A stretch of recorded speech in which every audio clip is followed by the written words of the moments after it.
अच्छा, आज हम ट्रिग्नोमेट्री का एक क्वेश्चन ले रहे हैं।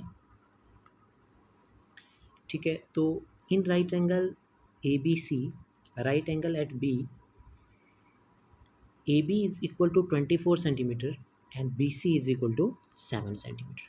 ठीक है, ये दिया हुआ है। हमने डिटरमाइन क्या करना है? डिटरमाइन करना है हमने साइन ए, कॉस सी और साइन सी, ये हमने डिटरमाइन करना है। तो सबसे पहले हम स्टार्ट करते हैं इसका सोल्यूशन। तो जैसे कि हम देखते हैं ये राइट एंगल ट्रायंगल है, तो इस केस में हम क्या करते हैं, एक थ्योरम यूज़ करते हैं जिसको बोलते हैं हम पाइथागोरस थ्योरम। पाइथागोरस थ्योरम क्या होती है? हाइपोटेन्यूज का square is equal to base का स्क्वायर प्लस परपेंडिकुलर का स्क्वायर। ठीक है, अब यहाँ पे हाइपोटेन्यूज जो है हमारे पास AC है, जो लॉन्गर साइड होती है। बेस और परपेंडिकुलर जो है वो एंगल के हिसाब से चेंज होते रहते हैं।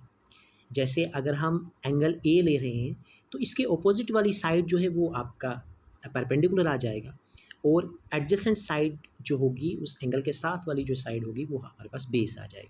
तो इसी के अकॉर्डिंग हम वैल्यूज़ पुट करेंगे। यहाँ पे ए बी जो है वो 24 सेंटीमीटर है और बी सी हमारे पास 7 सेंटीमीटर है। तो ए बी और बी सी की वैल्यू पुट करेंगे। उसके बाद हमें फाइनल जो ए सी की वैल्यू आएगी, सिंपल कैलकुलेशन के बाद ए सी की वैल्यू हमारे पास 25 सेंटीमीटर आएगी। तो थर्ड साइड हमें फाइंड आउट हो गई। अब हम डिटरमाइन करेंगे। सबसे पहला पार्ट था साइन ए।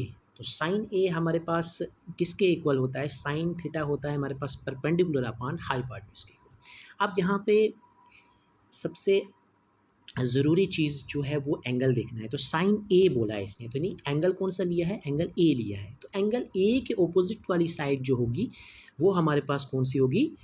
परपेंडिकुलर। ठीक है, परपेंडिकुलर साइड होगी। अब ये क्योंकि हमारे पास साइन ए क्या किसके इक्वल होता है? Perpendicular upon hypotenuse. ठीक है, तो परपेंडिकुलर हमारे पास बी सी बन जाएगा और हाइपोटेन्यूज हमारे पास ए सी है, जो कि अनचेंज है। लॉन्गर साइड है वो सेम रहती है, सिर्फ परपेंडिकुलर और बेस में चेंज आ सकता है एंगल की वजह से। ठीक है, आप बी सी और ए सी की वैल्यू पुट करेंगे, 7/25 हमारे पास आंसर आ जाएगा। अब दूसरा पार्ट जो है वो कॉस सी का है। तो कॉस सी हम कैसे निकालेंगे? कॉस का हमारे पास फॉर्मूला क्या होता है? Base upon hypotenuse. ठीक है, अब यहाँ पे कॉस सी, एंगल कौन सा है? सी। तो सी के ऑपोजिट वाली साइड यानी ए बी, ये हमारे पास परपेंडिकुलर बन जाएगी और बी सी हमारे पास बेस बन जाएगी। ठीक है, तो यहाँ पे हम बी सी अपॉन ए सी करेंगे, तो वैल्यू पुट करके हमारे पास 7/25 आंसर आ जाएगा। थर्ड पार्ट है हमारे पास साइन सी। अब साइन सी फिर से एंगल हमने देखना है, तो एंगल सी लिया है, तो सी के ऑपोजिट साइड जो है वो ए बी है, तो ए बी इस केस में परपेंडिकुलर होगा। हाइपोटेन्यूज हमारे पास सेम रहेगा ए सी, तो ए बी अपॉन ए सी की वैल्यू हम पुट करेंगे, वो हमारे पास क्या है? 24/25। तो ये था हमारा आज का क्वेश्चन। सिर्फ इसमें सबसे ज़रूरी चीज़ ये है कि आपने एंगल देखना है कि एंगल कौन सा ले रहे हैं। उस एंगल के सामने वाली साइड यानी ऑपोजिट वाली साइड जो होगी वो परपेंडिकुलर लेंगे और एडजेसेंट वाली साइड जो है उसको हम बेस लेंगे। बस इस चीज़ का ध्यान रखना है। Okay students, thank you.